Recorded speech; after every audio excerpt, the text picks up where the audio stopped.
Good afternoon. I'm Minnesota Management and Budget Commissioner Erin Campbell. With me today are State Economist Dr. Tony Becker and State Budget Director Ahna Minge. Together, we will present the November 2025 Budget and Economic Forecast. I want to begin by acknowledging the hard work performed by Dr. Becker and the Economic Analysis team. I also want to thank Ahna Minge and the Budget team for their work in developing the Budget Outlook, as well as other staff at MMB and our partner agencies who provided the information necessary to prepare our budget forecast. As a reminder, Minnesota is one of 13 states that show a 4-year window into our state's budget and economic outlook in our twice-yearly forecasts. That enables us to not only gauge near-term economic conditions, but also to plan for circumstances that may arise in the next biennium. We analyze a large amount of data to develop our forecasts, and the forecasts represent the best financial projections that we can provide based on the information available when we prepare them. In this forecast, we continue to refine our projections for budget years FY26 and 27, which policymakers can use in their supplemental budget considerations. We also update our projections for the planning years FY28 and 29. After our presentation, we'll be happy to take your questions. Getting into the forecast specifics, we now project a budget surplus of nearly $2.5 billion at the end of the current 26-27 biennium, and that is $575 million more than our end of session estimate. Left unspent, the surplus carries over into the planning years, helping to reduce the projected negative balance in the next biennium. Speaking of the next biennium, we now project a negative balance of $2.9 billion in FY28-29. This is about $1.8 billion worse than the end of session, and that's driven by a worsening structural imbalance. You'll recall when I stood before you 9 months ago, we were forecasting a $6 billion negative balance for those planning years. The governor and legislature made significant progress last legislative session in reducing the projected negative balance. Thanks to their leadership, we are in a stronger place to respond to a more challenging budget situation. Clearly, there's more work to do to address the projected negative balance, but I do want to acknowledge the decisive actions taken by the governor and legislators earlier this year. They made a material and positive difference in our budget outlook. As you can see on the slide, we're projecting higher income tax collections in the near term, but slower economic growth will limit tax collections into the next biennium. At the same time, significant increases in healthcare costs increase forecast spending, putting more pressure on our efforts to achieve a structural balance. Our budget reserve now stands at $3.4 billion. The reserve helps ensure that if there's an unexpected drop in revenues in the current biennium, that we'll have some cushion to address it. It minimizes the need for large immediate cuts. This reserve, the healthy reserve, also helps strengthen our credit ratings. This slide shows a projected FY26-27 budgetary balance for this forecast in the middle column compared to the end of session estimates on the left. The column furthest to the right shows the difference between the two. At the top of the slide, you'll see that our beginning balance for the current biennium is nearly $10.3 billion, $2.8 billion more than our end of session estimate. If you remove the $1.9 billion in carry forward from that forecast change, the actual increase from end of session estimates to our November forecast is $949 million. Our revenue estimates are up about $1.4 billion from end of session, and spending net of carry forward is up about $1.6 billion. You'll note in both end of session estimates and our current forecast that we project spending will outpace revenues during this current biennium and the next, reflecting a growing structural imbalance. We've added $244 million to our budget reserve, bringing total cash flow and budget reserves to $3.8 billion. The projected balance at the end of fiscal years 26 and 27 appears under the lowest horizontal line. As you can see, we now forecast a positive balance of nearly $2.5 billion in FY26 and 27. This slide shows a forecast horizon. Let's start with the column in dark blue furthest to the left on the slide. This shows the $4.9 billion that remained unspent at the end of fiscal years 24 and 25. That then carried forward to become the beginning balance for FY26 and 27. If we move to the teal column, you can see that $4.9 billion beginning balance is reduced by the size of our projected structural imbalance. or $2.4 billion. That represents the amount that our spending in FY 26-27 is expected to exceed our revenues collected.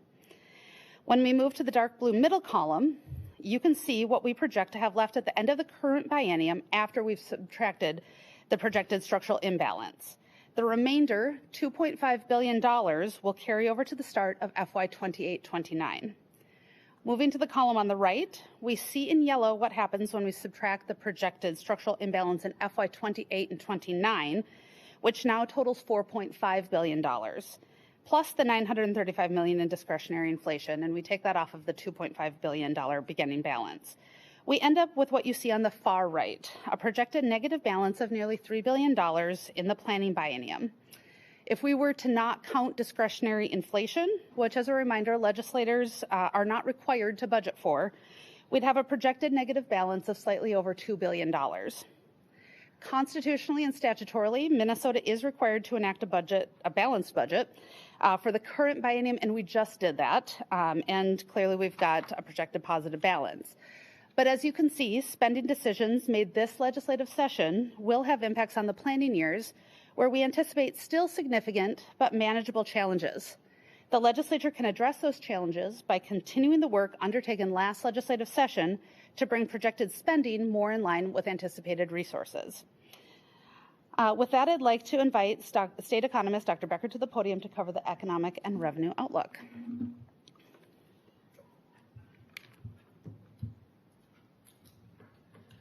Thank you, Commissioner Campbell. I'm Anthony Becker, Minnesota State Economist, and since Minnesota's budget and economic forecast was last prepared in February of 25, the U.S. economic outlook has seen minor revisions through the forecast horizon of 2029. Our macroeconomic consultants, S&P Global Market Intelligence, or SPGMI, released their baseline forecast to us on November 5th of 2025. In it, they assumed the federal shutdown would last 6 weeks, so they were only off by 1 day. They assume further easing of monetary conditions with the Federal Reserve, lowering the federal funds rate target one more time this year and twice in 2026. They also assume that the effective tariff rate will be 18% and that tariffs will only fall slowly over our forecast horizon. They make no prediction about the Supreme Court's action on the tariff case before it, except to note that overturning the tariffs would lower the effective rate to approximately 9%. Finally, they assume that net migration to the U.S. will be 500,000 persons per year lower than the Census Bureau had in its population projections. In this chart, we have SPGMI's forecast for GDP growth through the end of the forecast period. The overall rate of growth rate of the economy does not show much change from February. There's slightly lower growth in 25, slightly higher in 26, mostly due to the low GDP growth in the first quarter of 25 and the shutdown, which SPGMI assumes will shift some final demand to 2026. As in February, GDP growth remains what we call below trend in 2027 and beyond. This means that employment demand is unlikely to be robust in the years ahead. Further, a low-growth economy can more easily slip into recession as the result of an adverse external shock. Real personal consumption expenditures, also referred to as real consumer spending, are a primary driver of growth in the economy, accounting for roughly 70% of gross domestic product. SPGMI now forecasts real consumer spending to grow 2.5% in 2025, 0.6 percentage points lower than their February 25 forecast. From 26 through 29, real consumer spending is expected to grow at 2.1% per year on average. This downward revision is a key factor contributing to the below-trend GDP growth projected over the forecast period. The low consumer expenditure forecast may be related to low consumer sentiment, which in turn may reflect uncertainty about inflation or unemployment prospects. It may also be related to increasing financial stress of households, as evidenced by recent increases in delinquency rates for many categories of loans. Private investment is forecast to experience historically low rates of growth through the forecast period, further suppressing overall economic growth. SPGMI forecasts that real non-residential or business fixed investment will grow at a rate of less than 2% per year in 2026 through 28. As private investment is about 18% of GDP, the low investment growth rate will be a short-term drag on GDP growth. Further, investment is necessary to build the capital base for production in the long run. In this forecast, the rate of inflation is not expected to be substantially different than that in SPGMI's earlier forecast.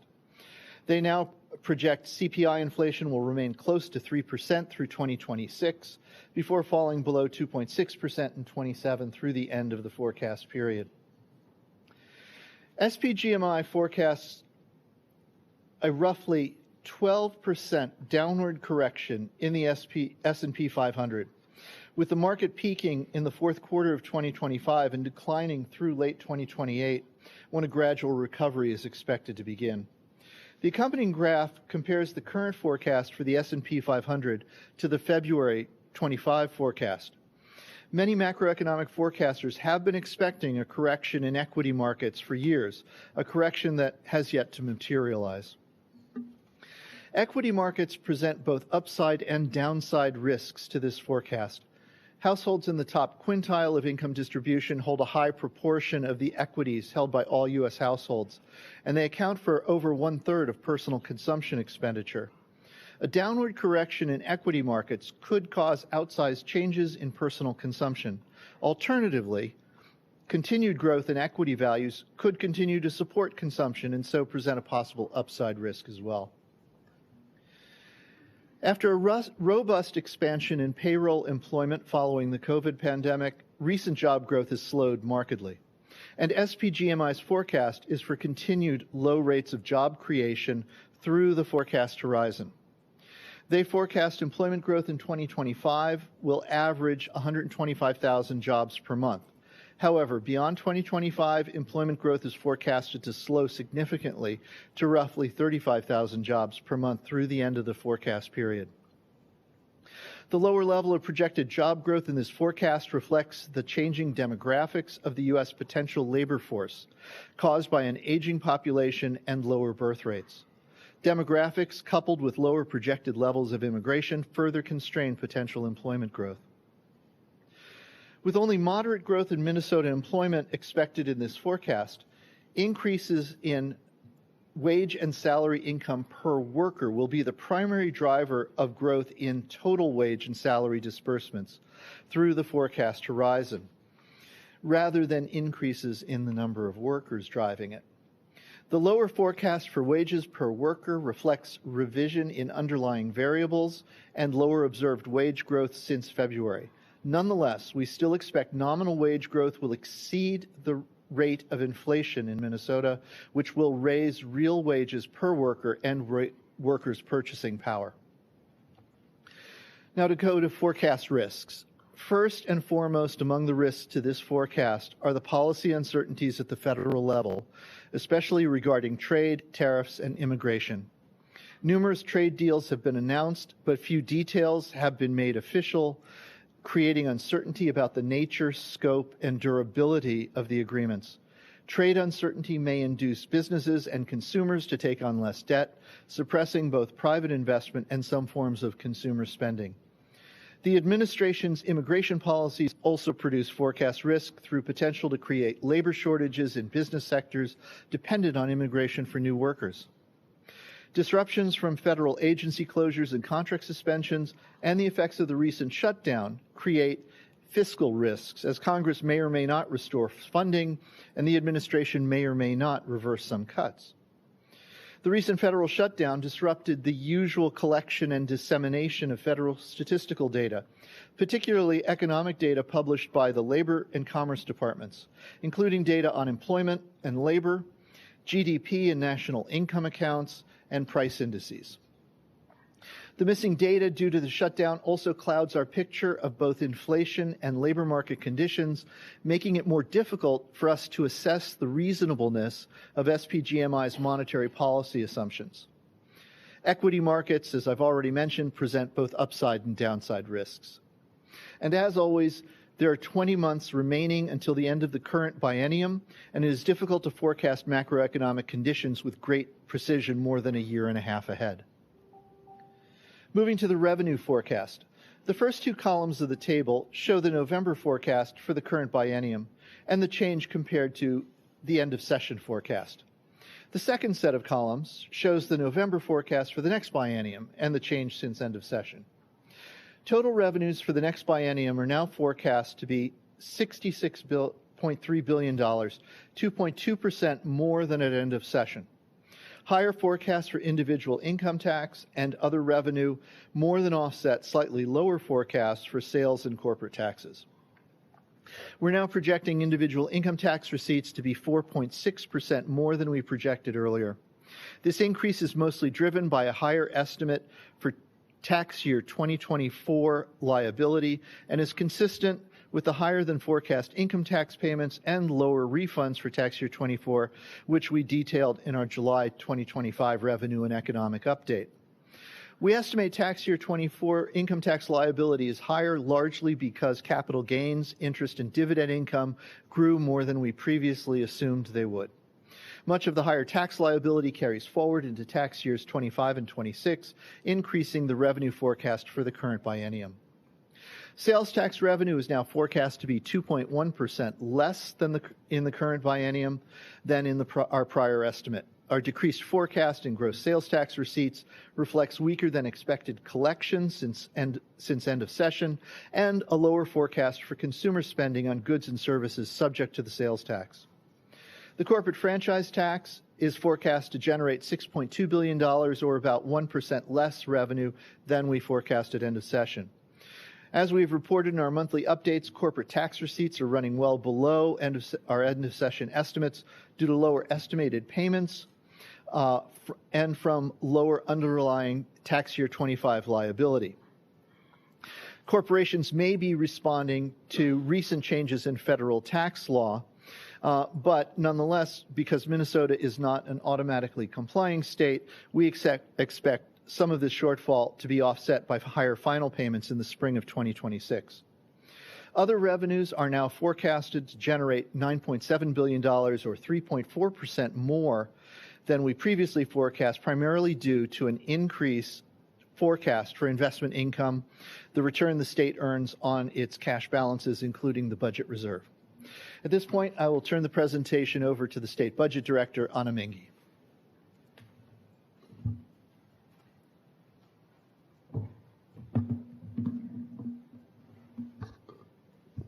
Thank you, Dr. Becker, and good afternoon, everyone. I'm Ahna Minge, State Budget Director with Minnesota Management and Budget, and I'm going to walk through changes in the state's spending forecast and then turn it over to the Commissioner, who will present on the state's long-term budget outlook.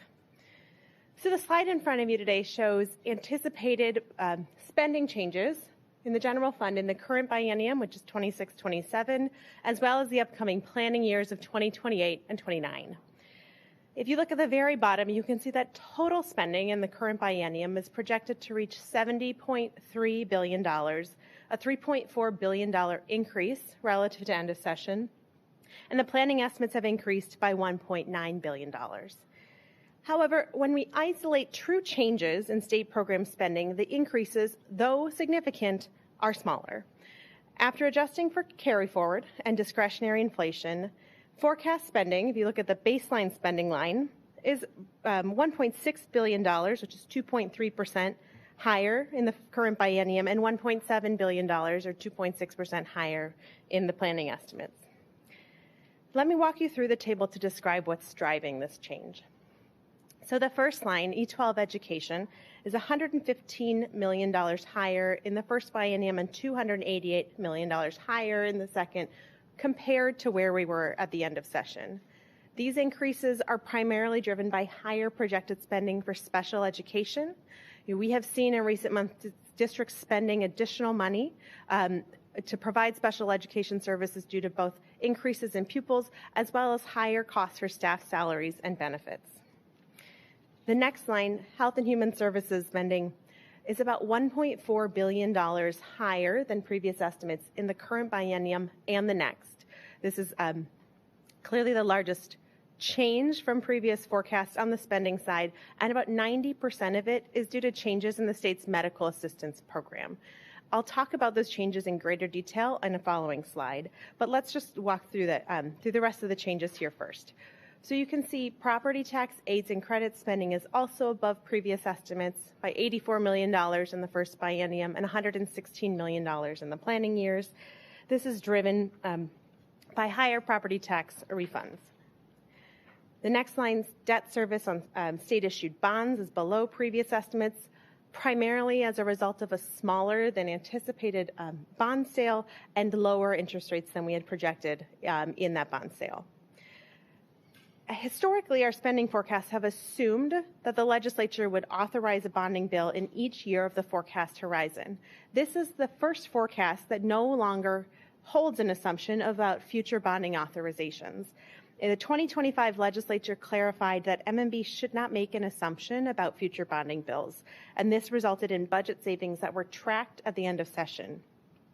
What this means is that during the legislative session, future bonding bills will have a cost, the full cost of debt service will need to be tracked against the general fund bottom line. So you can see the next line, all other areas of the state budget are relatively unchanged from previous estimates. I'd like to discuss carry forward briefly before we move on and explain what it is and how it affects the bottom line. Previous slide, please. Thanks. So in general, appropriations have to be spent within a fiscal year or a biennium, depending on what they're for. But sometimes appropriations are given extended timeframes to be spent by the legislature. And when something is unspent in one period and then rolls into another period, that's referred to as carry forward. And appropriation carry forward is neutral to the general fund bottom line because it's reflected in our numbers as savings in 24-25 and higher spending in 26-27, but they are equal amounts, and so they wash each other out. But they do make the spending story a little more complicated, so we wanted to spend a little time here. Appropriation carry forward shows up in every budget forecast. This isn't new, but what's new is the magnitude. And the reason that this is so much higher this year is because the 2023 and 2024 legislatures made significant one-time investments. You know, these were sort of in the spirit of some of the significant one-time nature of the surplus we had at the time. One-time spending investments allowed for sort of greater financial stability over time. But in recognition of the size of these appropriations and the time required to implement them, the legislature just gave agencies a little more time. Some examples of programs included in this number are some transportation and transit projects, lead service lines, and improvement to state outdoor recreation facilities. I'd also remind you, if you look on the next line, that our forecast continues to include an estimate of discretionary inflation. Now we are only seeing it in 28-29 because that's a biennium where we don't have an enacted budget. We estimate this to be $935 million, which is slightly higher than end of session due to a incremental change in the CPI forecast. This number is meant to be a guide for policymakers about the cost of funding government as prices grow. But it's important to emphasize this does not automatically flow to programs. The legislature needs to appropriate it. Now we can move on and dive into the largest driver of the spending forecast, the state's medical assistance program. So this chart displays changes to the MA forecast since the end of session. The solid line on top represents the current forecast, and the dashed line in the bottom shows where we were at the end of session. The shaded areas, the green and blue between the lines, represent higher general fund costs reflected in today's forecast. The value of those shaded areas from 2025 to 2029 is about $2.5 billion, with about $1.3 billion in the first biennium and $1.2 billion in the second. The largest changes in this forecast, compared to where we were at the end of session, are for basic healthcare services. These changes are represented by the teal in the chart. These are the things that, these are services someone might receive to treat an illness or an injury, and they're distinct from long-term care services or services some might receive in a nursing facility or home and community-based setting. In total, basic care spending is projected to be about $1 billion higher per biennium than we projected at the end of session. We have observed increases in the number of people being served as well as the average cost per person. The largest single impact comes from higher than previously assumed rates that we pay to managed care organizations. But we are also observing higher costs for services that are paid on a fee-for-service basis, places where states pay providers directly without going through a managed care organization. And as I mentioned, enrollment is also above previous projections. But spending on long-term care services is also higher than previous estimates, represented by the green portion of the chart. Higher enrollment and cost increases in disability waiver services increase projected general fund spending by $300 million per biennia relative to end of session estimates. So we can move on and talk about that largest item, which is the increase in managed care rates. So updates to managed care rates account for $742 million of the spending change in the first biennium and $834 million in the second. Managed care is how most individuals on medical assistance access their basic healthcare services. The state provides monthly payments, referred to as capitation payments, to health plans to cover services for enrollees. Every year, the Department of Human Services works with actuaries to set rates for the upcoming year based on past experience and projected growth trends. During calendar year 2024 and 2025, managed care organizations experienced higher than expected costs, and this resulted in 2 increases to 2025 rates in the middle of the calendar year. Generally, these increases happen sort of at the start of every calendar year. These increases resulted in substantially higher capitation payments compared to what was assumed at the end of session across the forecast horizon. The table on the slide shows the impact of these adjustments. So what the percentage represents is how much higher those 2026 rates are per person compared to what we thought 2026 would be in end of session numbers. While the largest percentage difference is in adults without kids at 28%, the impact to the state budget is muted because of that group has 90% federal funding. Sort of conversely, the smallest percentage change for families with kids is only 8%, but that is the largest budgetary impact because this group represents about 2/3 of our MA enrollees. Actuaries attribute about 3/4 of this change to increased use of services and 1/4 to the fact that some services are getting more expensive. The one notable exception is that pharmacy growth, where increased use of high-cost drugs is the primary driver of growth. It's really important to note that this cost growth is not unique to medical assistance, and it's also not unique to Minnesota.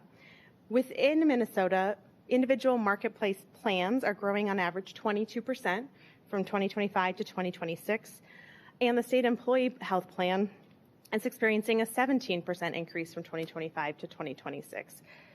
Similarly, a recent survey done by the Kaiser Family Foundation of state Medicaid programs reported that at least 19 states are implementing some sort of mid-year rate adjustment for their Medicaid managed care rates in 2025, largely increases to their capitation rates to respond to rising acuity among their population.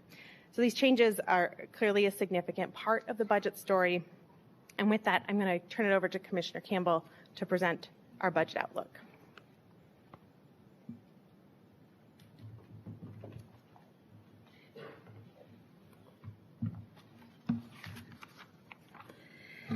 Thank you, Ahna. This slide shows a long-term budget outlook. It compares our forecast revenues against our estimated spending for the current biennium and the next, and that's without including any unspent projected balances or transfers to the budget reserve. It's what we refer to as our structural balance. As you can see, forecast revenues of $66.2 billion in the current biennium are expected to grow by 1.5% in the next, an annualized growth rate of 1.2%. Want to emphasize here that revenues are still growing, but at a slower pace than we had anticipated. During the same time period, we're expecting baseline spending of $68.4 billion to increase by $3.8 billion, or 2.8% on an annualized basis.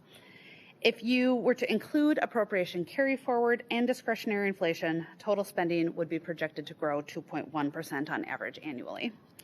So bigger picture, if we subtract the total forecasted spending in the planning biennium from expected revenues for that period, you end up with a structural imbalance of $5.4 billion. It would be $4.5 billion if we did not count discretionary inflation. You can see on this slide how our budget reserve has grown over the years, thanks to our nation-leading reserve policy. With the addition of $244 million, our cash flow and budget reserves have hit a record high of $3.8 billion. Those reserve dollars do not only protect us against an unexpected loss of revenue in the current biennium, they also help us to maintain our AAA bond ratings and our reputation as a financially well-managed state. So as we close out the presentation here, I would just say that despite a persistent structural imbalance, we are in good shape in the current biennium. We expect to end it with $2.5 billion on the bottom line, and again, that carries forward to the planning years, reducing the projected negative balance for FY28 and 29. Looking into the planning years, we're currently expecting a nearly $3 billion negative balance that will need to be addressed in the next 2 legislative sessions. Fortunately, policymakers have demonstrated a willingness to make hard choices, and this remains a solvable problem. And there are several indicators pointing in our favor as we move forward. Again, we have a nation-leading automatic allocation to our reserve, and that means that we've got the funds to address an unexpected revenue shortfall should one occur. It's worth noting that we do not anticipate needing to tap into the reserve at this time. Our AAA bond ratings demonstrate the rating agency's continued confidence in Minnesota's responsible financial management and our history of taking action to keep the state on sound financial footing. As a reminder, Minnesota is one of only 16 states nationwide that currently hold this rating. Policy changes at the federal level, while concerning and even devastating for some Minnesotans, so far have not had as large an impact on Minnesota's state budget as we worried that they could have back in February. And because our forecasts project into the planning years, the governor and legislature have what they might need most to turn the projected FY28 and 29 negative balance into a surplus, and that's time. The FY28 and 29 budget does not need to be enacted for at least 18 months. In that time, they've got the time that they need to address the remaining projected FY28 and 29 negative balance and align revenues with spending to keep Minnesota's fiscal house in order. And that's all really good news because today's forecast does make this a harder problem to solve. There will certainly be difficult decisions ahead as policymakers assess their priorities. As always, MMB will continue to watch for significant changes through our monthly revenue updates, our quarterly economic updates, and our close monitoring of federal actions, providing information legislators need to anticipate and respond to economic changes. And with that, we'll be happy to take your questions. Yes, go ahead.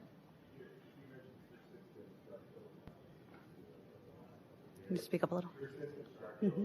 You mentioned a few minutes ago, we've seen those over the last couple of years. Does that worry you? Is this a reflection of choices made here by policymakers or greater things outside their control? It's a combination of both of those things, and I do think it's worrisome in so much as our ability to weather those structural imbalances has been impacted by the fact that we've been able to carry forward. There have been good decisions by legislators to leave quite a lot of money on the bottom line. And we've been able to carry forward significant resources from one biennium to the next, and that's really blunted the impact of those structural imbalances. But at some point that will catch up with us, and that looks to be in the next biennium, FY28 and 29. And because we're required to have a balanced budget at that time, we will need to have addressed the structural imbalance by that time. The phrase federal impact several times. You've been here for a while. Can you give us some context? Is there more federal impact on this forecast than what you've seen in recent years? There probably is more of an impact. I would say it is. You remember in February, we were concerned that it could be a much greater risk than it has been so far. I certainly do think you see the impacts of tariffs. You see the impact of some of the impacts on health care and Medicaid spending, in particular, if you look at some of the other funds like the Healthcare Access Fund. And then, of course, the broader economic trends that are happening as a result of some of those actions. Would you say, the bill that Congress passed this summer is impacting the health care costs? Because we heard Director Minge talking about how that's the largest growth since session. I might turn that over to Ahna to answer that question.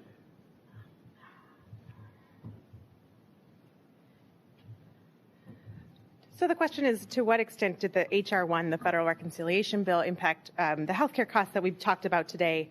I would say, in general, the managed care costs and some of these higher per person cost trends that we're observing are not the result of the Federal Reconciliation Bill.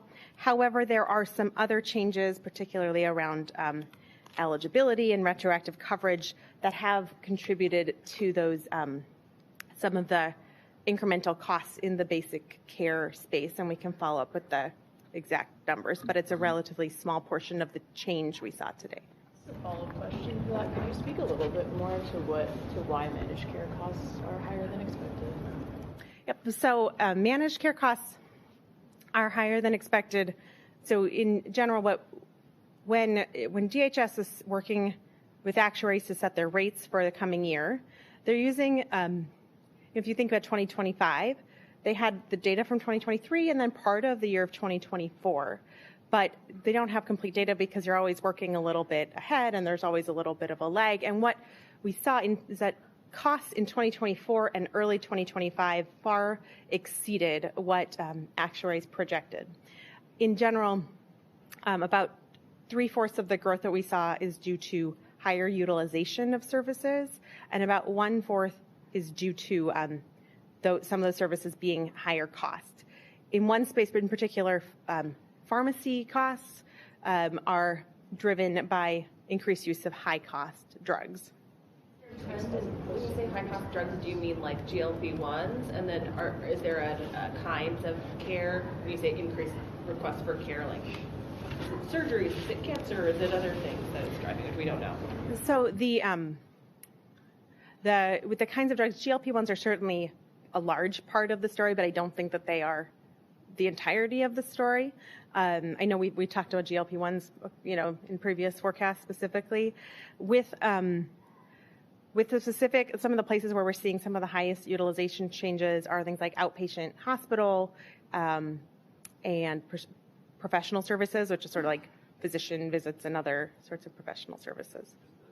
Question, going back to the idea of carry forward, more of a clarifying question here. Can you explain why, if that's from bills passed in 23-24, that's just showing up in the forecast now, and that wasn't in previous budget forecast cycles?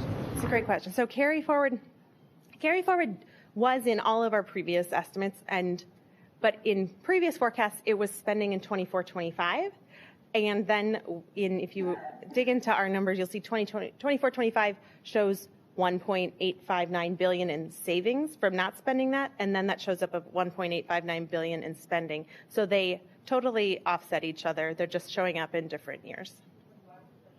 End of session forecast. So it was not in the end of session forecast because we hadn't closed the biennium yet and we didn't know that the money wasn't spent. But this was reported in October. We published a biennium close report, and we did sort of report on that at that time. Do you have any way of knowing if fraud contributed to the rise of costs in DHS programs? Is there any data or any visibility you have to shed light on what effect, if any, that is having on the budget? I'll let the commissioner just. Sure. So as Director Minge has said, the healthcare costs that we see rising are largely driven by medical assistance. And that is on trend with what we are seeing in a number of other states and a number of other markets. There's also the increase in long-term care waivers. That is a trend that we've seen over time and talked a lot about in the past. So in terms of what's driving the increase in this forecast, I would not attribute it to fraud. Fraud, are there any numbers? I never saw the word, I never saw a dollar amount. Politically, we've seen $1 billion attached to it. Was there any accounting for it? So our forecast is based on current law, and that includes some programs that are susceptible to fraud, but of course we would never forecast fraud. We would never include that in the forecast. And as you know, the Department of Human Services, the Bureau of Criminal Apprehension are working very diligently to find and address fraud in state programs. downward projection, though, in the spending in health and human services based on interventions that have been implemented for fraud? Yeah, there actually are. Thank you for that question. The Housing Stabilization Services Program is no longer forecasted in this forecast because it has been suspended due to federal action. Does money that has been defrauded from the state show up anywhere in the forecast monetarily? No, I don't believe it does. Like, is that from forecast to forecast? You know, that money goes somewhere. So does the state, I guess, sort of, I don't know, where's that money come from when the state loses that money, if that makes sense? What I think, I'll try to answer the question I think you're asking.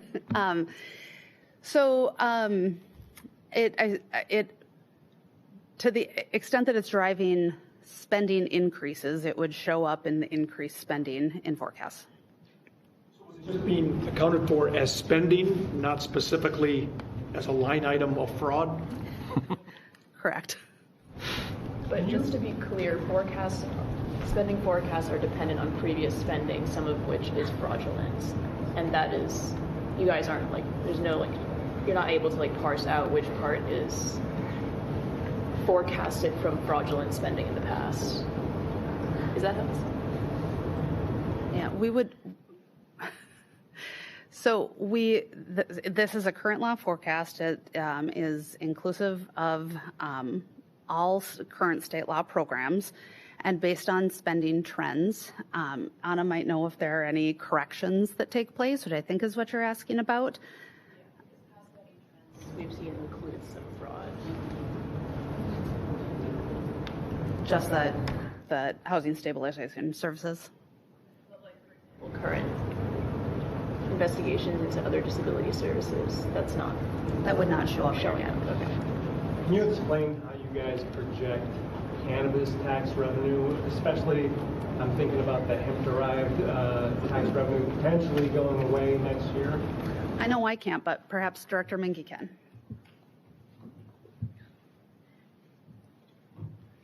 Someone who made my binder knew someone would ask this question. So I think folks are generally aware that lower potency hemp and hemp-derived projects were recently decontrolled federally in 2018, but will be recontrolled in late 2026. Our current forecast does not account for impacts for recontrolling hemp, but we'll update those changes or make those changes and assumptions in the February 2026 forecast. One place where we know it will, so cannabis tax revenue will likely have some sort of impact due to the limited retail, but there might be an offset due to increased sale of other cannabis products. We know there will probably be an impact on licensing because some of these businesses do generate licensing revenue for the state, but the short answer is we don't have those impacts reflected here, and we would look for them in February. Element. So when do you know why the bond sale was smaller than anticipated? Is there a reason or explanation for that? And two, so just to clarify, if you're not assuming a bonding bill in this forecast, that means if legislators did do a bonding bill, there would be added expenses in the next 2-year budget because of the debt service, right? So the expenditure side would grow if they do a bonding that's not reflected here. Right. So to the second question, that's right. That this is the full cost of the GO debt service will need to be paid for in the legislative session as a part of sort of target negotiations. The size of the bonding bill, we always in a forecast sort of make an estimate of how many bonds we will sell, and that was in February. But by August, when we were issuing the debt, we just had better cash flow from agencies about how much debt they needed at the time, because we don't like to sell bonds if our agencies and local partners aren't ready to use them. They've still been authorized. We're just waiting to sell them for when they'll actually be used. Projects aren't ready to break ground yet, or that sort of thing. Right. Okay, got it. Can you comment about your level of concern around the delinquent credit card balances? It seems to be growing. Perhaps Dr. Becker would like to speak to that, but I think that the concern there is really about the impact on consumer spending and the impact on the economy of limited consumer growth.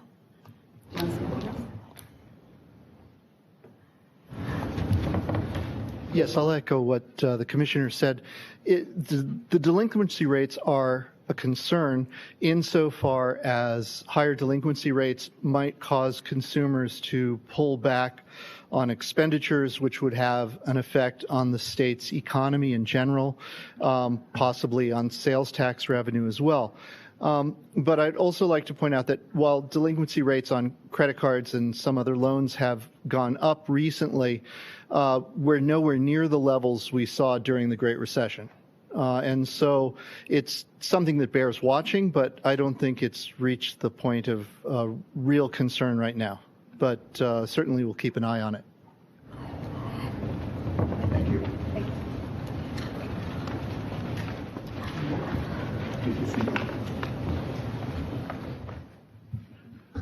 Well, good afternoon, everyone. Before we get into the budget, though, I want to start off and address the vile racist lies and slander towards our fellow Minnesotans.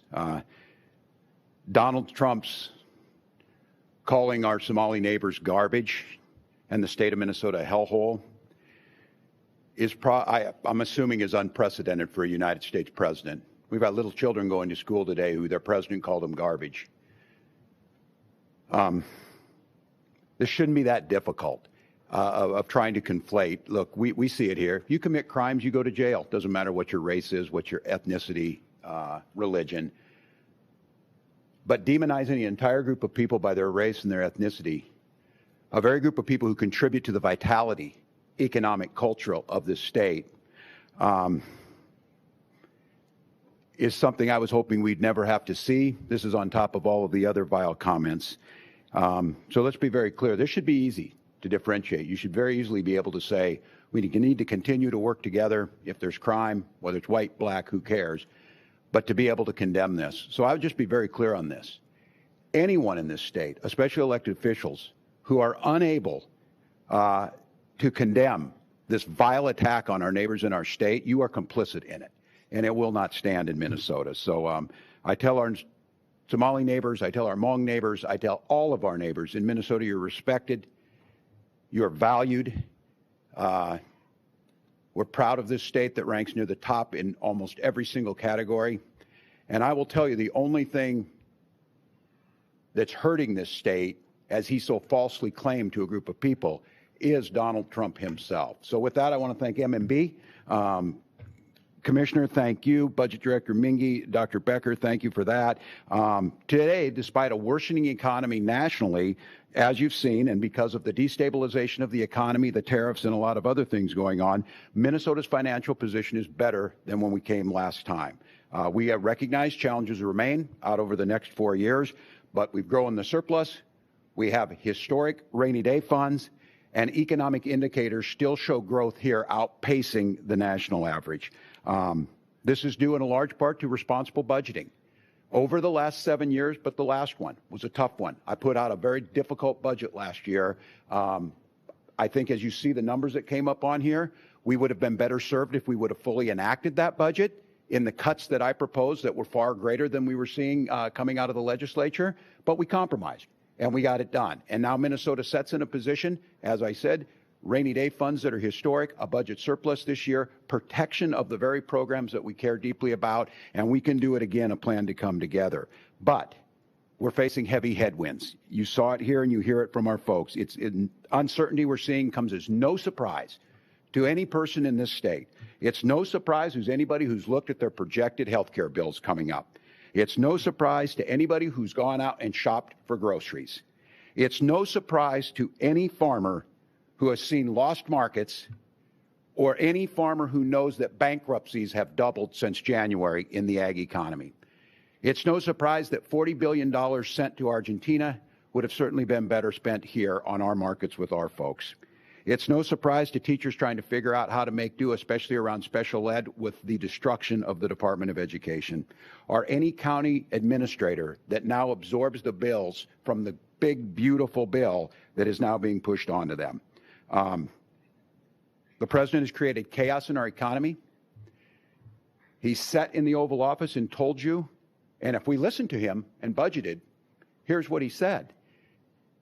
He said inflation was at record highs when he took office, and it's now non-existent. That's a false statement. It was 3% in January, it's 3% now.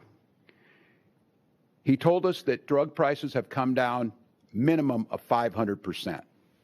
So I'm assuming you all have your checks that you get every time you go purchase drugs. He's told us that soon the income tax will go away and states will receive money from the tariffs. He's told the American people every single one of them will receive $2,000 checks. That was following up the Doge checks. If we were to create a state budget based on what the President of the United States said to the nation in a cabinet meeting, we would have chaos beyond anything that's seen. The good news is that's not going to happen. We're going to do what we've done for 7 years. We're going to sit down together. We're going to budget in the best interest of the people of Minnesota.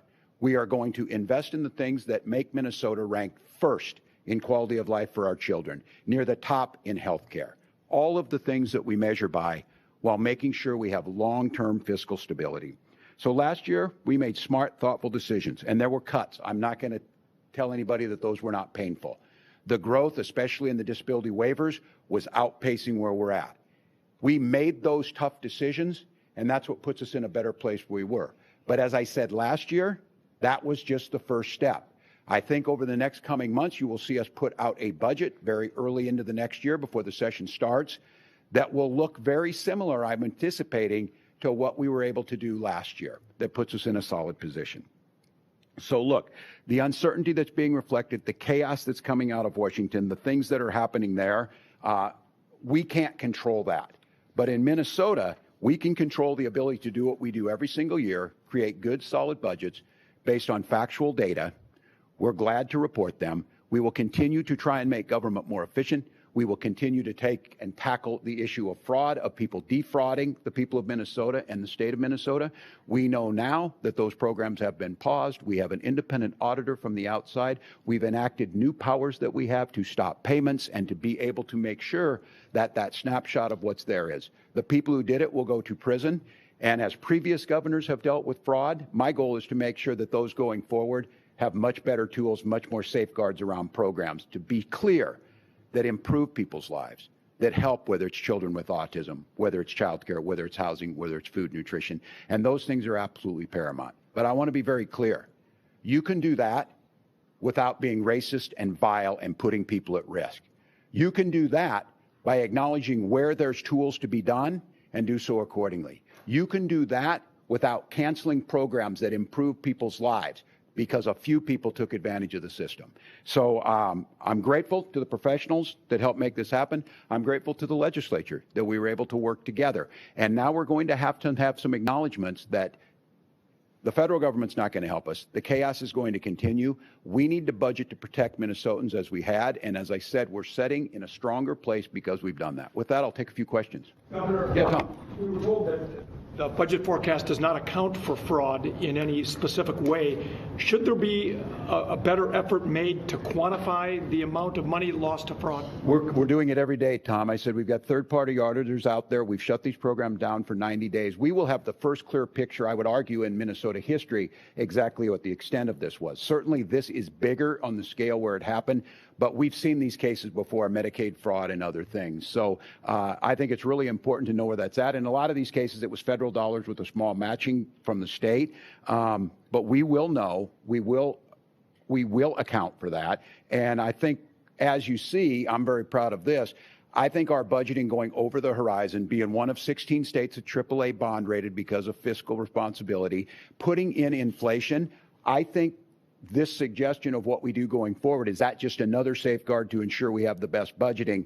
I think the fix to that is having a full accounting of where they're at and then the safeguards around it. Because the real goal here certainly is to catch people and put them in prison, but the real goal is to be on the front end to stop it. And I think some of these new tools, the stop payment that we have now, these people can go to court and try and sue me. They won't win now. They will get stopped on payment until we verify that. So it's a good point. Lawmakers have estimated the number at least $1 billion. Have you asked for that number, and do you have any sense how much it might have eaten into a surplus? I don't know where they're getting that number. So they're of the number? I don't think we know yet. I think it certainly could be. We don't know on this. The one thing is when I hear it from legislatures, as everyone in this room and the press knows, is there's no data practices to know where they're coming from, so you can say whatever. We've acknowledged that this is serious, needs to stop. It is stopping. People are continuing to go to prison. I think the good news for Minnesotans to know when that 90-day pause is over and the third-party audits are done, we will have a better picture than we've ever had, which I think is really good. Ask the question. We did hear from budget officials that it is spending. It's in there. The audits are not done yet. The audits are happening. They're doing the forensic audits outside of this. These are independent folks, not in state government, that are doing it. When that comes back, we will know. Is there a timeline on that? When I think it was 90 days. I don't know if is that correct, Commissioner? Yeah, so it should be end of January, I believe. We heard in the president. Understand how much fraud has impacted spending. Pardon me? Sorry, when you say end of January, what do we expect to find at the end of January? When we get the audits back? We'll know at that point how much fraud has impacted. I think we'll have a better, certainly in those 14 programs. And the thing that we've done is through executive action and through what we'll ask the legislature to do, when these programs were created, that's what's really important, to put the parameters around them at that point in time. We'll have a better idea to know, and we'll be able to, in the session, be able to put those forward. In the presentation, the federal impact wasn't as bad as it could have been.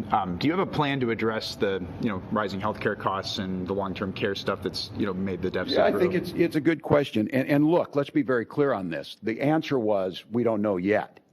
Now, if they don't do the subsidies, if they roll back Medicaid, if they remove the income tax, and in this fever dream place or whatever, we yet don't know. And I think the important thing is Congress, after the longest shutdown, Congress led by a Republican president, a Republican House, a Republican Senate, the longest shutdown, simply kicked the can down the road.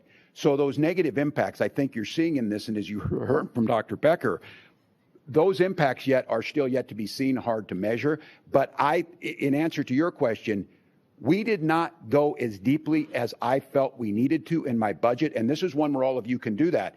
There was a budget coming out of House Republicans and a budget coming out of me. My cuts were much deeper, and I think this forecast shows you what we compromised on tackled part of it. I think you can expect me to come back again asking for those cuts to be made to stabilize, especially in that waiver program and in some of the costs. U.S. House Oversight Committee sent a letter to you yesterday alleging and maybe accusing you of having known about fraud as it was going on in state programs. You care to respond to that? Is that accusation fair? Yeah, dog bites man story. I spent 8 hours there, if you recall, and nothing came out of that. I asked them to give me data. I think the most ineffective Congress in history that Representative Comer needs something to do. I will gladly go. I think in the same missive he threatened former President Obama and others. Look, I welcome to talk to him. We handle this. I said whether this is COVID, whether it's George Floyd, whether it's daily budgets, whether it's 7 years of balanced budgets, whether it's making Minnesota a great state, I'll take responsibility for fixing these things. But these are folks that just point out problems and don't do anything. These are folks that, again, drug 3 governors in front of them on immigration. You heard the DHS secretary yesterday is complaining with a made-up number that 50% of our Somali neighbors are here on fraudulent visas, and that's my fault. You would think if you're the Secretary of Homeland Security that you would know the state has nothing to do with the issues of visa, that it's the federal government. So I will gladly comply with what they need. I would fully expect them not to do what Americans are asking them to do, reduce cost, do your job that you need to do in getting us a budget, invest in research, but that's not what we're getting out of them. This is just more distract. This is what you do. This is what President Trump, the reason President Trump is throwing racial slurs out, the reason he's throwing horrific slurs at me on Thanksgiving Eve or to Ilhan Omar is because he's failing on every front. It's because it's collapsing around him. And so we'll do our best to keep looking out for Minnesota. To Quinn's question about when you knew or became aware, growth in these programs was we can put out everything on there. Yes, there's come up in these forecasts before, some of the programs that were exploding aggressive housing program, the autism, that didn't like raise any alarm. These are new programs, a lot of them. Some happened ahead of time. And I think for all of us, there have been these incidents, whether it's in Medicaid, Medicare, whatever it would be. And as soon as they're brought forward, we address them. We have commissioners that deal with them in each of that. We have the professionals who deal with them in each of it. When we bring them forward and we believe it's happened, we refer them to the BCA, who then refers them for prosecution. I can tell you one thing is these are programs I care deeply about. These are programs, and I have a track record of doing this as being very fiscally responsible and fiscally conservative. I can assure you that there is no one angrier about this than me, because I know what the Republican response is to cut these programs. Just cut them in their entirety, and then we won't have to worry about them. So rest assured, as soon as I find out about this, and if it were up to me when we were talking about doubling penalties or whatever, fine by me. You put these people as long as you want. We'll be there to help. What have you learned about the immigration enforcement operation underway in the state? Does the state have any information on how many people may have been detained? Do you have any concerns about the reports about how agents are conducting business? And looking ahead, what worries you about the shape this effort could take in the days and weeks ahead? Everything worries me about the way this immigration reform is happening. Masked folks showing up, not indicating who they are, and I want to thank the leaders, and I want to thank Chief O'Hara and others who made note of this, randomly terrorizing people. And Donald Trump made it clear. If there's no other story in Minnesota, the President of the United States called Minnesotans garbage and a hellhole. These are doctors, these are teachers, these are entrepreneurs, these are children without any evidence whatsoever. And so I worry deeply about this. We're getting no communication. And I want to be clear. The folks they bring in here aren't the folks we normally work with. Our law enforcement, state patrol, BCA, they have working relationships with people. These folks come in and do it and cause massive chaos. And then when Minnesotans step up and express their First Amendment rights, we have to send our people in, and they're confused on why St. Paul Police, Minneapolis Police, State Patrol is showing up on this, because we have no idea, and our responsibility is to make sure that they're safe. So I have to tell you, this is absolutely unprecedented. What I will tell you is it appears very little's being done. They bring these folks in from Texas or somewhere like that. I'm sure they're too cold to get out of their cars to harass people, but they're doing it in New Orleans. It's all about show. It's not about. They demonized an entire group, potentially 60,000 people, based on racial profiling. There are only about 300 people with the protective status that were here. So mothers, fathers, college students home on Thanksgiving. At the same time, we give a pardon to one of the biggest drug importers to the United States and the ex-Honduran president. And when it comes to fraud, by the way, we should be prosecuting these people in Minnesota, because you know what I fear about? Pardons from this guy. One of the biggest frauds, billions of dollars committed on this. A jury in America sentenced that guy to 40 years in prison. He served 12 days and Donald Trump gave him a full pardon. So if you're concerned about fraud, and if the Republican friends come up here and start talking, they need to be asked, are you okay with that pardon? Are you okay with the president calling our neighbors garbage? Are you okay with him referring to Minnesota as a hellhole, unfactually untrue? This creates danger. And I'll tell you what, in my time on this, I'd never seen this before. People driving by my house and using the R word in front of people. This is shameful. And I have yet to see an elected official, a Republican elected official, say, you're right, that's shameful. He should not say it. So look, I'm worried. We know how these things go. They start with taunts, they turn to violence. So deeply concerned. The good news here in Minnesota is a budget that works, smart budgeting over the last few years that led us to a solid position. We will tackle crime, whether it's drug crime, whether it's fraud crime, and we will do it based on the individual who commits it, not a generalization to a group of people. And in spite of the headwinds we're up against, Minnesota ranks economically, economic growth, happiness, number of people insured, education levels, near the very top. So I'll tell you what, I have no interest in having this state look like Oklahoma or Mississippi. And if folks are going to commit crimes here, thinking because our generous spirit and our programs that we have is going to give them some kind of cover, they are sadly mistaken. So grateful to all the folks who work on this. Look forward to putting out a budget here shortly. Look forward to us moving into another legislative session. And as you heard the commissioner say, we've got time to do this, and I'm going to thank the folks who have been part of this again. One of the few states that budgets over the horizon, because if we did it like other states, the only thing you'd be hearing is we have a $2.5 billion surplus and everything's fine.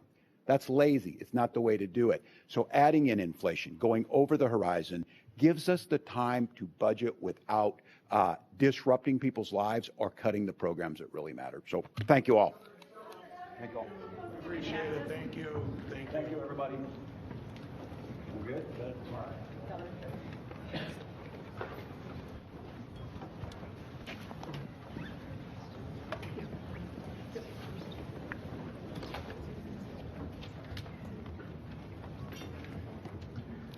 Well, good afternoon, and I just want to thank the Minnesota Management and Budget team for the work that they've done.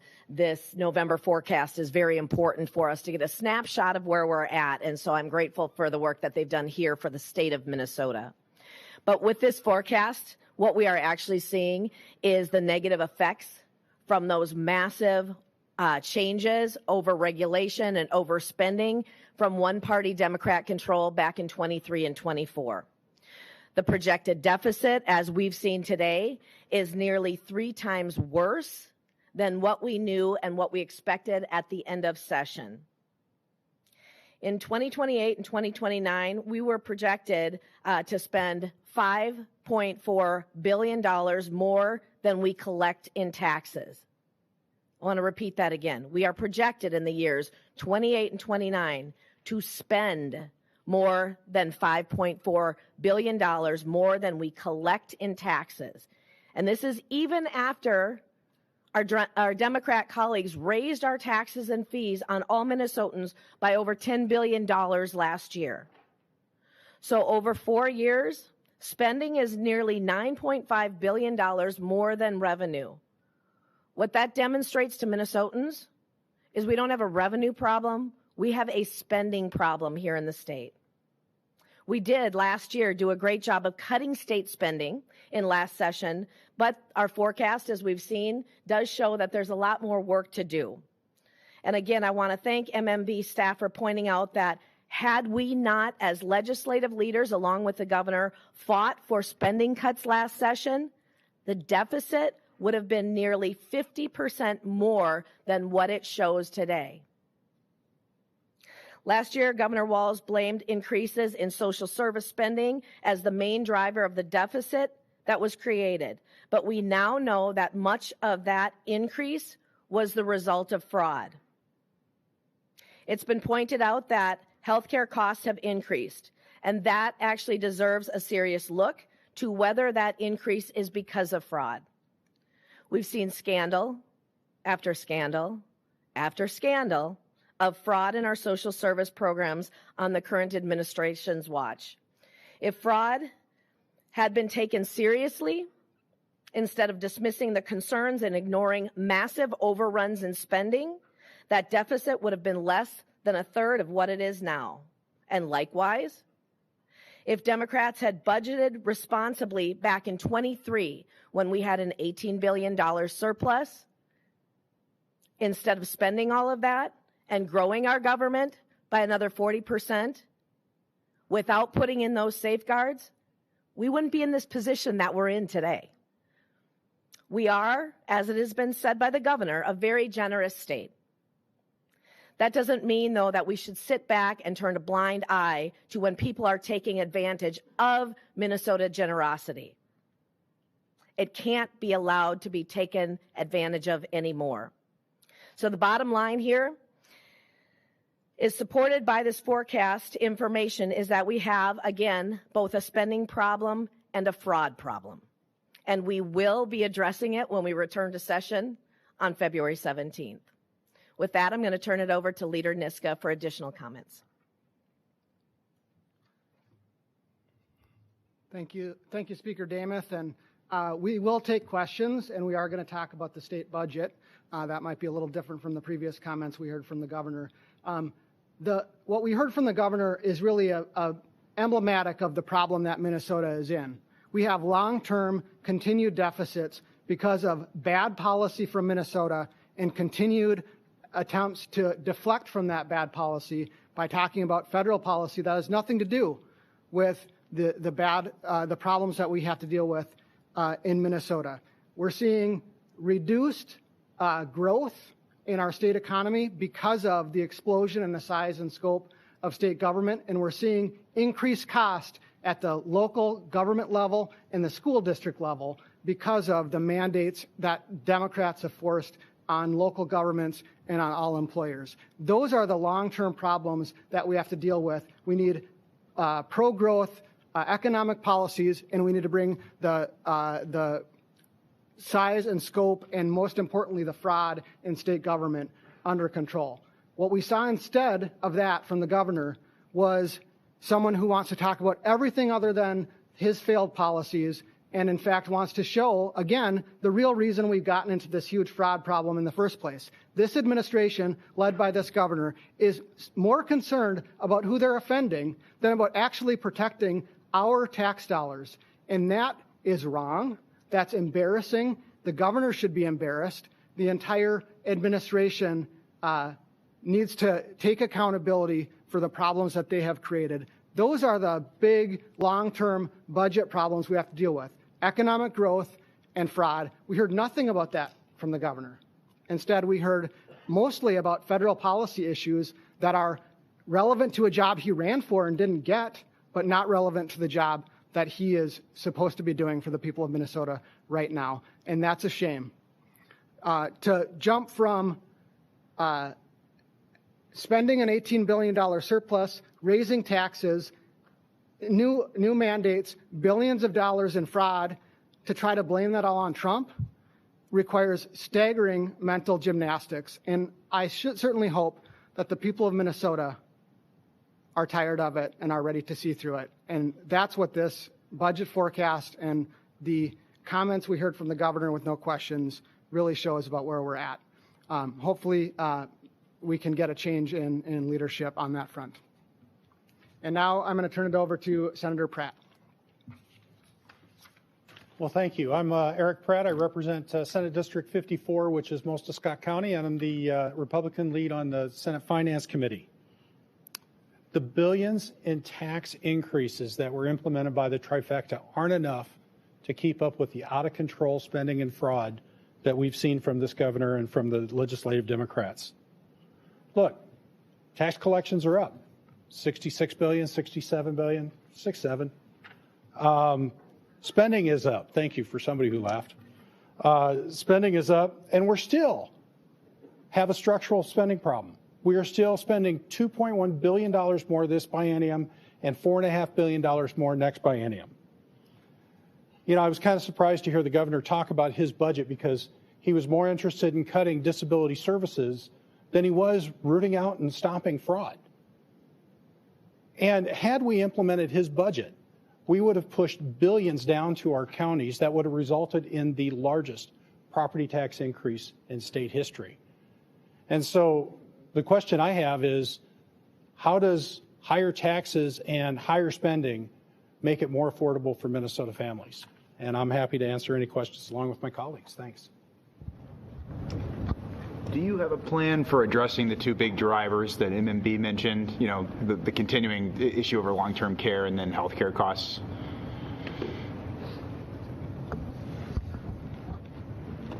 And managed care costs, I'm sorry. So as we're looking at the increased drivers and those costs as mentioned, the legislature has a lot of work to do. We have just a short session this year, and as we've seen, there is guidance given by MMB to be cautious in our spending. We do have to get a hold of what those drivers are. And again, the mandates that we have seen on our businesses affect every aspect of the business that happens here in Minnesota, including healthcare, nursing homes, and those all are put on and increasing the costs for everyone. As the legislature does its work along with our, again, we're tied in the House, and so we've got the co-chairs. As we came forward with the budget this last year, it wasn't walking into the end of negotiations with a Republican House budget and a Democrat House budget. We had a House budget worked on, that is what we'll continue to do, to look at the cost drivers and find fixes for that. To learn that the state budget officials are not really accounting for fraud in their forecasts and in their budget documents. Yeah, thank you for that question and that comment too. I was very surprised because fraud is something that has gone on prior to my time in the legislature when I came in 19.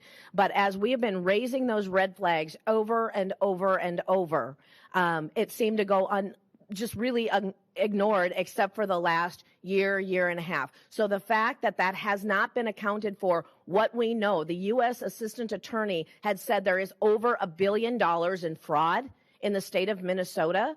And yes, investigations will continue. That was also said by the U.S. Assistant Attorney's Office that that was the tip of the iceberg. So to have a state budget that didn't even nod to the fraud, that is something that I think was definitely a miss, and we have to continue looking at that. That is not, it needs to end, but we know it's been ongoing. Madam Speaker, can you investigate, get a number on your own? Do you plan to do a parallel forecast? I mean, how do you account for the fraud that's not accounted for? So some of the other things, and we don't know, and that's a really good point, that we don't have those total numbers in, but some of the things that we were able to get over the finish line in this last legislative session were adding 2 new FTEs, full-time equivalent employees, to the OLA office, adding whistleblower protections. The thing we couldn't get over the finish line was the independent Office of Inspector General. Governor Walz wanted that. He had said that if we passed a bill for an independent OIG and put it on his desk, he said this during the State of the State, that he would sign it. The Senate overwhelmingly, 60 votes for it, passed it. House Democrats blocked that and would not let it through. That is one of the top things that we will look at doing, something the governor has been on record saying that he wants. That's one of the top things. Is that going to handle the deficit that we know is upcoming? Probably not right away in the way that we need it to, but it sure is a step in the right direction to get more accountability and end the fraud. We don't have to cancel out all programs. That's not what we want to do. We want to cancel the fraudsters from taking advantage of tax dollars here in the state of Minnesota. The president has called Somalis in the state garbage. I'm wondering what you say to people who are hurting and who are fearful in the wake of those comments. And as we move forward, and as a state, as lawmakers try to take a more pragmatic and assertive stance on fraud, how do you disentangle the bread and butter of that work from the very heated and xenophobic national debate about immigration policy? When we have record fraud in the state of Minnesota, if this had been taken care of early on, rather than here we are 7 years into this administration and it's been running wild, we wouldn't even be having this conversation at this time. But I will tell you that in no way do I believe any community is all bad, just like I don't believe any community is all good. What we need to do is hold the fraudsters in any community accountable for their actions and stop it here in the state of Minnesota. Go ahead. Would you condemn the president's comments, though, calling them garbage? Here's the thing. As we look forward, we need to get rid of fraudsters. They are the criminals. That is what we need to do. Anyone that is committing fraud in the state of Minnesota, and it is proven, that is criminal activity, and it needs to end. Can you speak to directly the Somali community, the Somali American community? I mean, many of them, as Ernesto mentioned, are hurting. Do you agree with the president? I mean, do you agree with his comments that Somalis shouldn't be living here? What I will say is we have a wonderful state with people that are actively a part of making Minnesota even better than what we know. What I will say, though, is there is not an entire community that is bad, and there's not an entire community that is good. We have seen reports, CARE 11, we've seen reports, Star Tribune has reported, where there are Somali Americans saying we need to get to the bottom of this. This is hurting us all. That's what I support, is getting to the bottom of the fraud, holding those causing fraud and doing fraud in the state of Minnesota, holding them accountable. Senator Mohammed said she reached out to Republican lawmakers and asked them to be present at the event yesterday, condemning the rhetoric on Somalis. Is there a reason that Republican lawmakers weren't at that event? Do you guys have a response to that? I have not had a chance to talk to the senator specifically about this. I don't have an answer specifically for that. I didn't receive that invitation directly. Any other questions? Do you have any thoughts on how DHS is conducting its fraud investigations? What we know is DHS specifically, there is record fraud that has been pointed out there. So how they are conducting their fraud investigations, I can't answer that for you. That would be a great question for the governor or the commissioner. You address the politics ahead in session. You want the governor's job. How is it going to be working? I am here as Speaker of the House. We're talking about the budget for the state of Minnesota going forward. When we return to the legislative session on February 17th, we have much work to do. I've already mentioned the OIG bill that couldn't quite get over the finish line that we need to take another look at. We now know that we are headed in a deficit worse than what we actually thought. There are financial constraints that we have to do. The legislature has a lot of work ahead of us, and we're going to be ready to do that together. Again, as Speaker Emerita Hortman said, team house. In a tie, we are team house. That's the way we're going to be working this next year. I anticipate it could be difficult, though, with the two of you running for the same office during session. You know, the entire, every constitutional officer, office, the governor, every single seat in the House and the Senate is up for election. I think what you're going to see from the legislature this year is that everyone is running for their reelection or for some office. And I think that's an important thing to acknowledge. We have the legislative work to do for the people of Minnesota starting February 17th and getting our work done for the people of Minnesota. Speaker, hi. Do Republicans intend to discuss like a supplemental budget to try to maybe propose further cuts to get at that future deficit, even though you don't have to pass any budget or spending plan this year? As we go forward into that session, I know that lawmakers are looking at different bills, different proposals.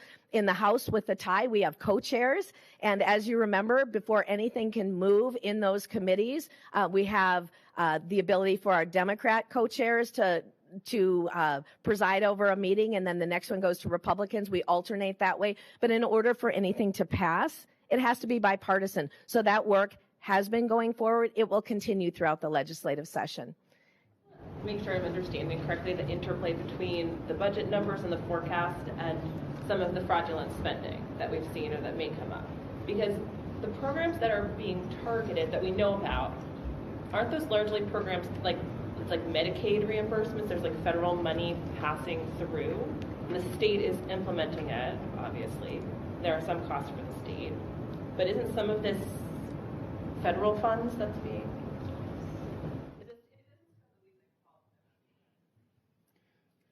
So a lot of the money is federal funds, but we are responsible for managing those programs. And what we've seen is just a lack of concern, a lack of effort for trying to stop that fraud. This administration hasn't stopped any fraud. It's all come from the U.S. attorney so far. And I think it's interesting that the governor is criticizing the Secretary of Homeland Security for not knowing her numbers. He's been working on this for 2 years. He doesn't know the numbers yet. So I think there is, and it goes beyond just the Medicare fraud, but even as we talk about it, the legislative auditor found multiple cases where DHS wasn't following state law to recoup those monies that had gone out erroneously. And that is just a complete oversight by what we've seen from the administration and not even following current law. Would you address the president's rhetoric aimed at Somalis? You yourself were just at Mar-a-Lago, so you may have more insight than Speaker Damon. Well, he wasn't there, so I didn't get a chance to talk to him. But look, I agree with Speaker Damon. I don't want to condemn any community in its entirety, just as I never would. It wasn't said the way that I would have said it. But what I will say is I share the president's frustration in the amount of fraud and corruption that's effectively gone in the state. I mean, it's really put a black eye on this state. And we are in the national news for all the wrong reasons. I guess what I would say to that is, I'm sorry, I lost my train of thought. We just need to get our house back in order. We need to start putting the focus on the place where it needs to be, and that's really stopping fraud. What we saw from the governor was trying to back away from what the story is today, and that is the fact that we are facing a $4.5 billion budget deficit. Plain and simple. And it could have been much, much worse had we not taken the steps from before. And so I'm here to talk about the budget deficit, but I certainly, do want to say that I agree with the speaker. We should never be condemning a community in its entirety. Are you concerned about the president's description of Minnesota as a hellhole? How helpful is that to what you're trying to do with the budget and everything else? Oh, for God's sakes, it's 10 below out. Gee, buddy. No, I'm just kidding. It's not a hellhole, but we are in the news for all the wrong reasons. We are in the news because we have not been able to control the fraud and corruption that's going on in this state. And quite honestly, whether it's and the incompetence of the administration to stop it. I've worked in fraud prevention for 10 years. And I know that there are some very basic things that can be done to stop this type of fraud. And we've seen, I think all of your stations and outlets have covered the fact that the administration has not done the very basic steps to ensure that the monies are being spent and being utilized in a way that we're being told. They're not going out and doing site visits. They're not looking at the the exponential increases in spending and for some of these programs and asking questions why. And that to me seems to be the most basic thing that the administration should have been doing. I'll take one more. We heard the governor just say that if you do not, or if elected officials do not explicitly condemn the rhetoric coming from the national, the president about Somalis in Minnesota, that you're complicit in it. Can you respond to that? All I can say is what my values are. My values are that that's not the way I would say it. I don't agree with the way it was described by the president. However, I share his frustration and everybody reacts in different ways. I think we're just basically talking about semantics here, but nobody on the Republican side, I think, has come out in support of what the president said. And in fact, many have, and some of us are, putting out statements to that very fact, to say that we understand that you can't just lump an entire community into one description. And we all have Somalis that live in our district. They're our neighbors, our friends, and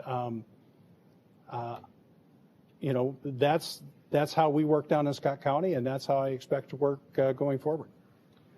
Unless anyone else has anything else before. Yeah, I also just wanted to add, all three of us disagree with the idea of lumping or describing people based on group identity.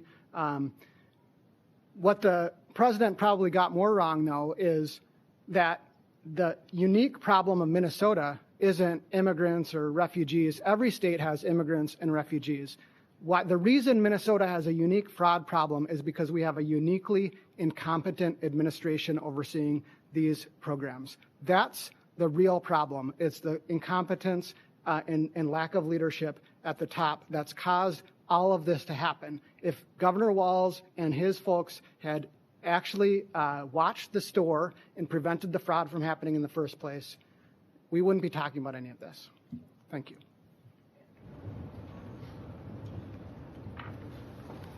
Thank you.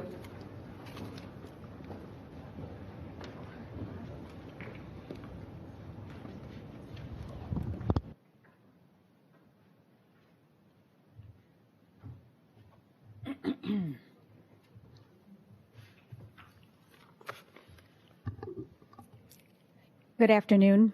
Erin Murphy, Senate Majority Leader. I want to be very clear that listening to a president refer to people in the disparaging ways that this president has referred to people, Somali American people, or people with disabilities, among other groups that he has disparaged routinely since he's been a candidate running for president, is wrong and worthy of full condemnation. There's a reason that this president says hateful, outrageous things, creating some new crisis every day. It's because he's scared, and it's because he's weak. He's afraid in the knowledge that the American people are learning more every day about the great grift, really a theft, the largest transfer of wealth from the poor to the rich, from working families to CEOs in the history of democratic governing. Minnesota's strong and stable economy is built on our hardworking and brilliant workforce. The actions of the Trump and Republicans in Congress are weakening our economic outlook, as you can see in the numbers today, and prioritizing the wealthy at the expense of working people. Minnesotans are being punished for no reason other than they live in a state that didn't vote for him, and they forgot to become billionaires. The affordability crisis for Minnesotans continues, almost all of it now by choice. Because Republicans in Congress refuse to extend tax credits, health insurance are rising for Minnesota families, and many will go without, not because they don't need it, but because they can't afford it. Trump's tariffs are spiking prices every day for consumers and slashing farm incomes. He's canceling projects and funding in Minnesota, projects we've paid for with our federal income tax dollars that are closing roads, killing jobs, driving up heating bills, and increasing student loan debt. Kicking people off of food benefits and Medicaid will shove hundreds of thousands of Minnesotans out of grocery stores and clinics and into food banks and emergency rooms. Republicans also shifted the cost of programs to state and county governments, and we're already seeing that shift in this forecast and the property tax bills hitting Minnesota's mailboxes now. The people who have had a good year in this economy are the CEOs of tech companies profiting off of our data. Oh, and the Trump family, which made more than $4 billion off the presidency this year. And it's about to get better for them. Those people, the richest 1%, are getting a $1 trillion tax cut under this Trump Republican budget. And what do the rest of us get? We get concepts of a plan for health care. We get the new American dream of a 50-year mortgage and vile distractions that pit us against one another. Along with my DFL colleagues, we have done good work for Minnesota in these past 3 years, and I will say how grateful I am for the foresight of my colleagues to invest in Minnesota when we had the resources to do it in public schools, in tax cuts, in food for children. We invested $10 billion into education and health care, and another $4 billion in tax savings for working parents and people on Social Security. We did our part, and we don't, unfortunately, govern alone. The state's budget and family budgets are hard hit by the actions of this compromise, actions of the Congress, despite our efforts to compromise and pass a stably balanced budget last session.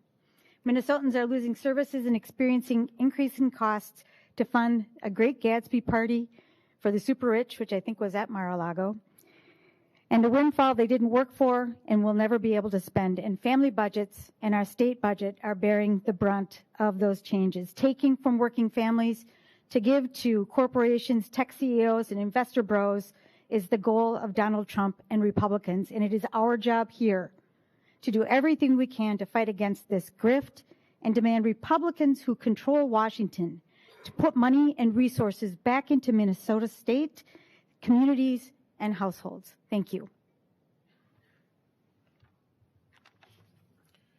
Good afternoon. I'm Zach Stevenson, the House DFL leader. Last month was open enrollment, and all across Minnesota, in fact, all across the country, working people saw the cost of their health insurance skyrocket. The biggest single takeaway from this budget forecast is that the same healthcare cost increases that are hitting family budgets across Minnesota are now impacting the state budget. For the last two budget forecasts, Democrats stood up here and warned Minnesotans about what could happen to our state budget and economy as a result of Donald Trump. And now we're seeing the consequences. Higher prices, higher health care costs, and more giveaways going to billionaires and big corporations at the expense at the rest of us. As usual, there was a lot of economic data in this forecast, but there was one clear theme. Everything that should be going up is going down, and everything that's going down that should be going down is going up. Jobs are down and layoffs are up. Consumer spending is down and inflation is up. Wage growth for working families is down, but there's never been a better time to be a billionaire. And of course, the biggest single factor, healthcare costs are way up, and Minnesotans are paying the price. We have an economy that only seems to work for the wealthy and large corporations, which makes sense since Trump and Republicans have cut healthcare, food support, and clean energy investments, driving up costs, hurting our quality of life, all to pay for trillions worth of tax giveaways for the same ultra-wealthy and big corporations. Minnesota DFLers are working to fix this broken rigged system and build a future where hard work is actually rewarded, families have a real chance to get ahead, and communities can thrive. You know, as I was driving in today, I heard Speaker Damas say on the radio, and I heard her repeat it here today, that we had cut $5 billion this last biennium. But we should be truthful about that. Over 95% of those spending reductions were passed by the DFL during the 2023 legislative session. Speaker Damas was born on third base, but is claiming she hit a triple. What we did do in 2025 was raise taxes on the wealthiest corporations that have ever existed, and we are certainly grateful for Republican partnership on that. Donald Trump and Republican policies are moving Minnesota's economy and budget in the wrong direction. House DFLers are focused on lowering the cost of child care, health care, housing, and more to help Minnesotans and address the Trump affordability crisis. Minnesota Republicans need to decide if they're going to join with us in that work or continue to side with Donald Trump and insist that the struggles people are feeling are a con job. And since the governor, wisely in my view, challenged all elected officials who stood before you today to condemn the hateful, racist attacks that Donald Trump has made on Minnesota's Somali community, I will unequivocally condemn them and mark them for what they are. A page of the oldest playbook in the world, used by demagogues across history to, when times are rough, when you're on the political ropes, distract, divide, and demonize other people. The president is seeing higher costs. He knows he's in trouble. His poll numbers are sinking. People are seeing through what he's doing. And so he returns to his familiar playbook that he's been doing now for over a decade of using unacceptable slurs to target innocent people. Thank you. We'll take questions.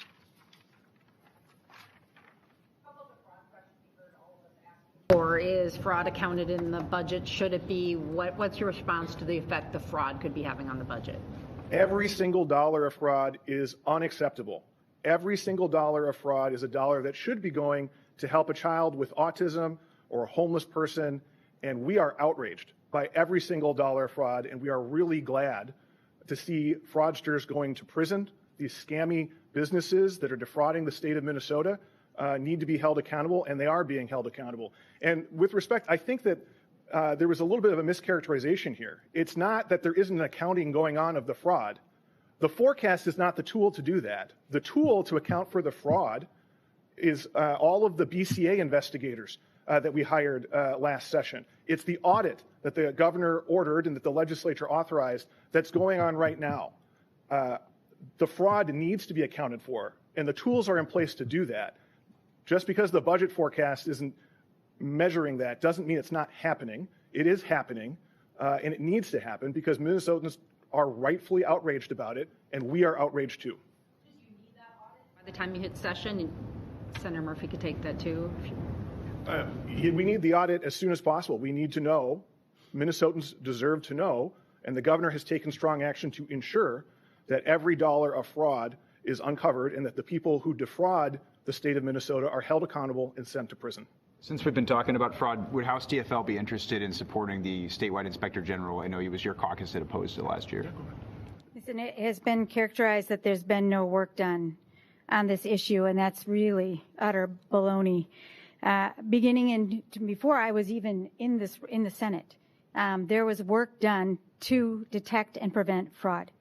In 23 and 24 and 25, we passed strong state laws regarding nonprofits, the Attorney General's office, and we gave the governors new tools to be able to detect and prevent and stop fraud. They're working.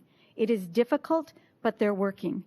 The Minnesota Senate worked all session long last year to stand up and move and vet the independent inspector general legislation.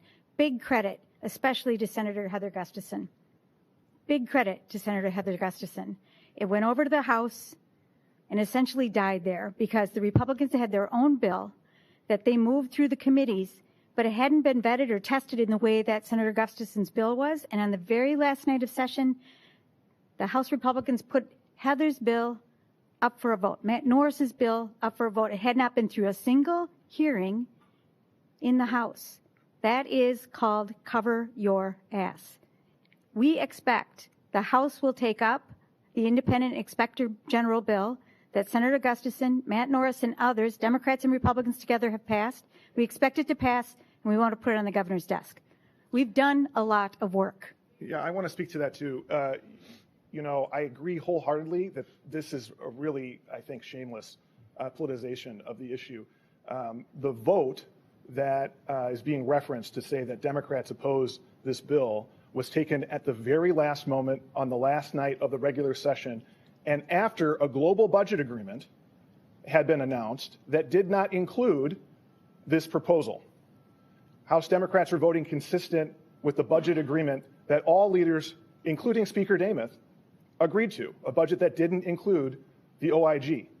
And I, at this point, think that you reporters should ask Speaker Demuth why it wasn't in the global budget agreement and if she supported it being in the global budget agreement. And your caucus will go into next session supporting the concept of an OIG bill. I think what you heard a minute ago is that there's been strong Democratic leadership on an OIG bill. And we will continue to work on it. And absolutely, if that's the solution that we all choose to go to follow, we have no problem with that. We want to take strong measures to combat fraud. I also want to say that I don't think the OIG bill is a panacea to stop fraud. Okay, it is not the solution. It is one tool that can be used. But frankly, I have a lot more faith in the BCA's anti-fraud investigators who we put on the ground last session, to the 50-plus people that we stockpiled, the OIG, the existing OIG in the Department of Human Services, to the Office of the Legislative Auditor, to all of the work, the independent audit that the governor ordered a day ago. There is so much work that has been done to combat fraud. We need to continue doing work until there is no more fraud, because as I said a minute ago, we are outraged by fraud. Every single dollar of fraud that has been identified, it is taxpayer dollars, but you're also stealing from kids with autism and homeless people. Imagine the moral depravity of that, of taking dollars away from the most vulnerable people in our society. House DFLers stand by those people. We want them to get the services that they deserve. We want them to have a good quality of life here in Minnesota. Inspector General Bill, I'm wondering, as you take a look back through the years, is there more lawmakers could have done from an oversight standpoint? Can you now, as you look back, point to missed opportunities that could have stopped this or slowed it down on the front end? I think if we look backwards, we will see that there has been episodes of fraudulent behavior, defrauding state programs for any number of years. I want to give credit to the Health and Human Services committee members in this last session who embarked on an effort to reform one of the public programs, HSS, Housing Stabilization Services, that was passed when the Republicans were in charge in both the House and the Senate. I do think there's more work for us to do to make sure the programs are strong and are impervious, if you will, to fraud. I think that is very important for us, but we have been consistent. Any effort to defraud public services deprives vulnerable Minnesotans of services that we have put in place for them. Spending tax dollars, putting law into place to protect vulnerable Minnesotans. It also robs Minnesotans' faith in what we do together. And for that reason, we have to reject it. And I'm grateful that this current Inspector General in the Department of Human Services is finding and stopping the fraud that is happening there, though painful as it is. It's important. The budget, where does the DFL caucus broadly in both the House and Senate look first to sort of offset what we're seeing in the out years right now? Well, you know, as we mentioned, both Leader Murphy and I, what we're seeing happening at the federal level is a gutting of services, of people's health care, of food benefits and other things that are there to protect the most vulnerable Minnesotans, to finance trillions of dollars in tax cuts for the wealthiest people around the country and the largest and wealthiest corporations that have ever existed. So as we look to figure out how to deal with our budget deficit going forward, we should look at those people who are benefiting so immensely at the federal level. I'll also say, and I thought it's really interesting, the comments that you heard from Budget Director Minge about what is driving this deficit. You know, she talked about how most of the increase is coming from medical assistance, from health care, and from increased utilization due to outpatient hospital visits and professional services. Okay, that's a mouthful. What does that mean? It means people are sicker. People are sicker, they need more health care, they're using more health care, it costs more. That's what that means. Why is that happening? Well, part of it is because there's been a concentrated and deliberate attack on our healthcare system by the federal government, on public health. And turns out when you do that, people get sicker, and that costs you more money. It is much cheaper to take care of people on the front end, which is why Democrats have, since the beginning, been saying that everyone should have access to affordable, high-quality health care. It saves us money, and we're seeing the proof of it in our budget right now. To read between the lines here, to say that the DFL will approach this from more of a increased revenue versus cutting spending sort of mindset? I wish it was that simple, Quinn. We are watching Trump and the Republicans in Congress essentially unravel our healthcare system right before our very eyes. And Minnesotans are already feeling it. They understand the instability of the healthcare system, especially in rural places. They know their premium rates are going up. And I would love to see the Congress vote to pass those subsidies to take a little of the pressure off Minnesotans. I don't think that they're going to do that. I would also love to see the 4 Republicans who represent us in Congress do something on behalf of Minnesotans instead of follow along blindly Donald Trump as they take money from Minnesota and send it off to billionaires like Elon Musk, who is like our first trillionaire, right? We know what is happening. We also know that we cannot replace every dollar that is being taken from Minnesota and sent to the federal government and restore our programs. We need help from the federal government, and I don't know that we're going to get it. The other thing I will say, in Minnesota, we have always led on health care, and we're at a place where we're going to have to look very deeply at what we deliver and how we do it to make sure that we can commit and keep our promises to Minnesotans that they have access to health care where they live in a way that we can afford it. It's a very difficult problem. It's not one we're going to solve between now and May of 2026. There is a way for the state to tackle that structural imbalance without help from the federal government. Like, that seems like, you know, a lofty expectation to have, you know, if you want to rely solely on that, which is kind of out of you guys' control. Well, ultimately, we have to tackle the structural imbalance because, you know, constitutionally, we don't have another option. We need to have a balanced budget in Minnesota. And I will note that for years and years now, as a consequence of DFL control in 2013 and 2014, and again in 23 and 24, Minnesota has enjoyed large surplus. In fact, let this be the end. Today, the end of the Republican myth-making about the 2023 legislative session, because the budget that was approved in that legislative session closed in June with a $5 billion surplus, okay? So I don't want to hear anymore about what we did in 23, draining the coffers. There was $5 billion left over in that budget, and that's a history of surpluses that goes way far back. Now, we are seeing, as I said, consequences from rising healthcare costs, consequences that every Minnesotan can relate to as you see our own premiums go up and deductibles go up and copays go up and co-insurance go up. Every Minnesotan can relate to that. The state's experiencing that too. And the solutions to that are going to be very complicated and very difficult. But we don't have a choice but to balance the budget. Time for one more. Republicans see the surpluses as evidence that the state is overtaxing. What's your response to that? I mean, I think they want to have it both ways here. They want to tell us that we've overtaxed and we're driving the state. I mean, they're trying to have their cake and eat it too. The fact is that in Minnesota, we have an incredibly high quality of life, and Minnesotans are proud of that. And we want to preserve and protect that.